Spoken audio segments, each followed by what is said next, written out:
Today, Donald Trump backtracked, sort of. You say backtrack because that's what he's trying to do, but he backtracked to some extent on his comments made earlier this week that he would gladly accept help from foreign actors in the next election. That was kind of a bad move constitutionally, and so today he said this. You have to look at it, because if you don't look at it, you're not going to know if it's bad. How are you going to know if it's bad? But of course you give it to the FBI or report it to the Attorney General or somebody like that. But of course you do that. You couldn't have that happen with our country, and everybody understands that. And I thought it was made clear. In fact, I actually said at the beginning, I think I said I'd do both. But how are you going to, if you don't hear what it is, you're not going to know what it is. I mean, how can you report something? How do you know it's bad if you don't listen to it? So, Mr. President, no, they say, oh, he would accept it. Well, if I don't listen, you're not going to know. Now, if I thought anything was incorrect or badly stated, I'd report it to the Attorney General, the FBI. Okay, so there's a lot of issues with that, but let's just jump right out by saying that what he is talking about is like, you do what you want, maybe you do, maybe you don't, is clearly illegal. That's coming from people who know, including the head of the FEC that put out a statement saying, let me make something 100% clear to the American public and anyone running for public office. It is illegal for any person to solicit, accept, or receive anything of value from a foreign national in connection with a US election. This is not a novel concept. Electoral intervention from foreign governments has been considered unacceptable since the beginning of our nation. Our founding fathers sounded the alarm about foreign interference, intrigue, and influence. They knew that when foreign governments seek to influence American politics, it is always to advance their own interests, not America's. Anyone who solicits or accepts foreign assistance risks being on the wrong end of a federal investigation. Any political campaign that receives an offer of a prohibited donation from a foreign source should report that offer to the Federal Bureau of Investigation. I apologize, that was very small font that I was reading on my paper. But yeah, it's illegal. Okay, the part I want to emphasize is it is illegal for any person to solicit, accept, or receive anything of value from a foreign national in connection with a US election. So the very act of receiving and accepting the information, what Trump calls, I'm just gonna look at it, I'm just gonna look at it to see what kind of oppo research they have that I could later use against my opponent, that is in itself illegal. It's not like, well, I looked at it and see if it was gonna be something illegal and then I decided whether I was gonna take an illegal action or not. No, just simply any government, Russia, Israel, Canada, China, coming and saying, would you like to receive information about your opponent? If you say yes and look at that information, you have committed a very serious crime. And so, look, your best case scenario for Donald Trump, if you're an advocate of his, is that the president is so stupid that he can't possibly understand the law, even if it was explained to him. And it has not been explained to him over and over and over again. And every time he's like, well, who wouldn't look at it? I mean, it's against my opponent. It's good to me. It's good for me. It's bad for America. It totally undermines the country. And it's a felony under US law, and you should go to prison for it. But it's good for me, so why wouldn't I do it? So your best case scenario is he's just a child and can't understand the most simple concepts. By the way, try that in your trial, see how that goes. Well, Your Honor, I'm an idiot. And so, I mean, the cops told me the law 7 different times, and I robbed the bank anyway. And I didn't understand that I couldn't bring a gun to the robbery, and the money they were giving me wasn't free. When I put the gun to the guy's head, I thought it was gonna be fine. I didn't get it. Try that, see how it works out for you. But for Trump, it's worked out his whole life. There's such a slapstick quality about this presidency. It's like a really drawn out episode of a Benny Hill comedy special. Trump made it very clear that if given the opportunity, he would most certainly collude with the foreign government. And he then tried to resort to these mental gymnastics to confuse the American people as to what he said. And then he even tried to virtue signal by saying, anybody who would come to me with that kind of information, they would know that I love America first.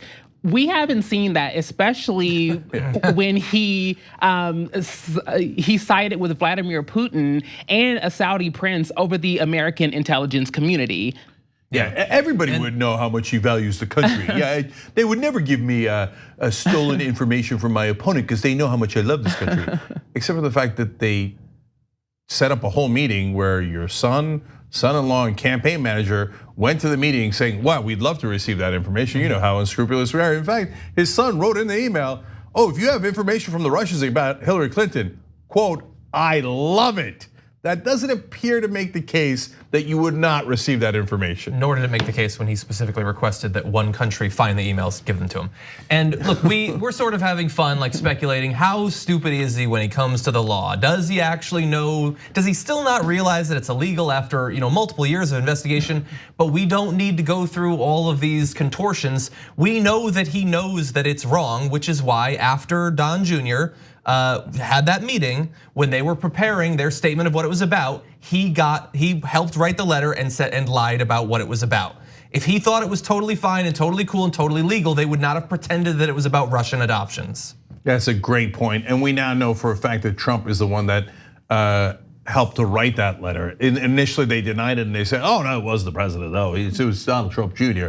Then later, like, fine, it was the president. Yeah. Okay, so if you thought there was something wrong with what was going on in the meeting, you wouldn't have to lie about it. It's a great point by John. And in his first point, he said on national television, clips are everywhere, where he said, I hope the Russians find those emails and give them to me during the campaign. And then he turns around now and says, well, I mean, everybody knows I wouldn't receive information like that because I'm too patriotic. Buffoon. Nancy Pelosi, are you ever going to do your job? Ever? And yeah, so like you could see in that video, he was throwing up a ton of like, well, you can't know if it's bad until you look at it, and well, could it really be illegal just to look at all this stuff? Like I talk to people all the time. There's so much just purposeful, disingenuous misinformation there, saying, oh, I have to report every time I talk to someone abroad. No, and nobody's saying that, and that we're not saying that, and everybody involved in this conversation knows that. It is when they say, we have broken the law to get something of value that we want to offer to you to help you in a specific election. That is not the sort of thing that happens in random cocktail receptions abroad at meetings of the UN. That's a very specific thing that is targeted at candidates like you. You've already shown an interest in that. You are continuing to show an interest in that, which is why we should have a special level of scrutiny on Donald Trump and anyone involved in his campaign. In another part of the story, and I'm going to quote Politico here, they said he questioned whether he would need to report every negative thing uttered behind closed doors to US authorities. Wait, that isn't the scenario in this particular case. In this case, we're talking about somebody comes to him and gives him Oppo research about his opponent. So why did he unsolicited bring up like, now if they're telling me things behind closed doors while I'm president and it's really bad, I'd probably report it, but I'm not sure that I would have to. Why? What are foreign leaders telling you behind closed doors? Mm-hmm. He constantly admits things he shouldn't admit. And if you're trying to figure out, well, is he a criminal or stupid? The answer is both. So my best guess is that he's referring to the meetings he's had with Vladimir Putin, where he banned any other American official from being in the meetings, and then eventually banned American translators and only relied on Putin's translators, and then says, out of nowhere, nothing as bad is happening when I'm meeting with foreign leaders secretly behind closed doors. They're not offering me anything, and nothing bad is being said. I mean, I would maybe turn it in, but I can't turn in everything bad that a foreign leader tells me behind closed doors. You know what I'm saying? Like, no, we don't know what you're saying. Why did you bring that up? Yeah. He's so bad at this. You know who else is bad at their job? Nancy Pelosi. If you can't impeach this guy, just retire already. Be done with it. Look, we have an impeachment petition, but so does everybody.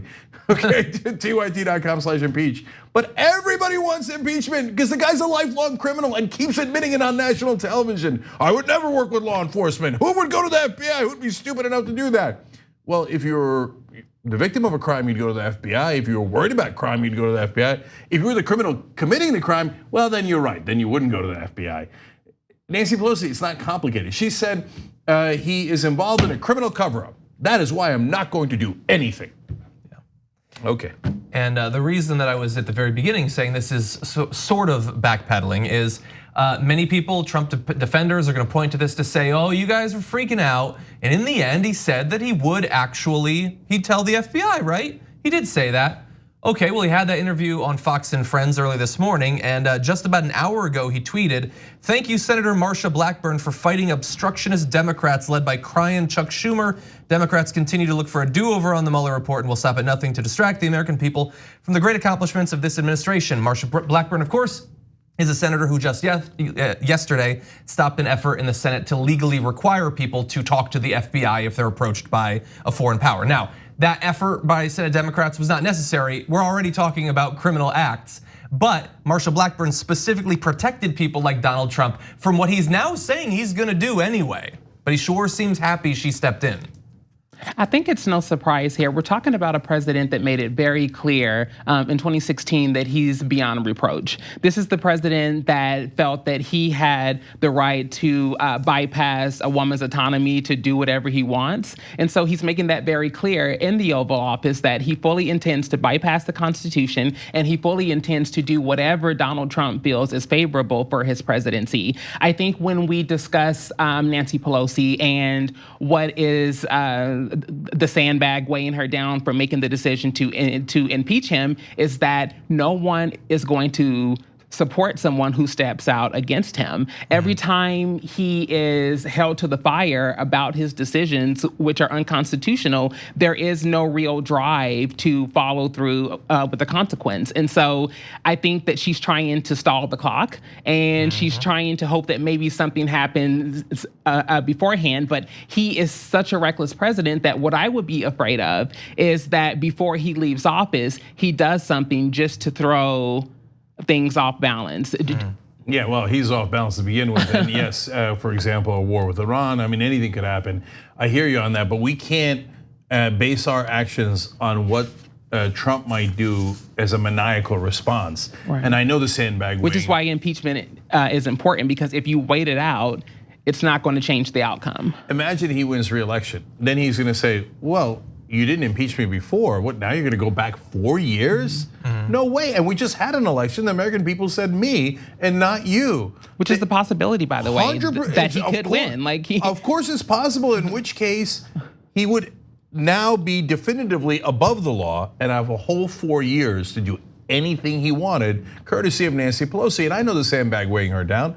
It's her donations. She raises a lot of money by saying Trump's the boogeyman, Trump's the boogeyman, give us money, otherwise Trump's gonna win again, give me money, give me money, give me money. And that's what Pelosi brags about and is famous for. She's raised over $500 million for the Democratic Party from corporate donors and incredibly wealthy donors. So she says, well, that's how I got into power, and Trump is helping me maintain that power because I can go around and scare the living hell out of those donors, and they give me more money, I'm more powerful, the country might rot and the Constitution is in jeopardy and the president's a lawbreaker, but so what?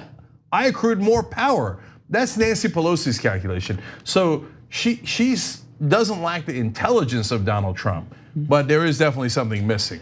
But then it also stands to question Democrats who have conservative values. We have Republicans who came out and said, I would never vote for Donald Trump. And I think that he is a complete embarrassment to the party. You also have Democrats who are closeted Republicans, essentially, because they're using the same talking points, but the only difference is that they're hiding behind a progressive title. Yeah, last thing on this. I went back and read that quote randomly this morning that you referred to, the Access Hollywood tape where he says, I would grab women by the genitals and not ask their permission. We forget how stupid the beginning of that quote was. And it's actually a perfect symbol for this story too. You might wonder why, because is he stupid or does he do things wrong? The answer is, again, both, and he showed it in that same Access Hollywood tape. He says, I sexually assault them without permission. Well, that's the illegal part, doing the wrong thing. And he says it in such an unbelievably stupid way. If you remember, the beginning of the quote is, I moved on her like a. What does that mean? That sounds like something the 40-year-old virgin would say. Like, because he doesn't know what sex is. He doesn't understand how, like, you're trying to prove how masculine you are, and you just told the guy, I moved on her like a bitch. What?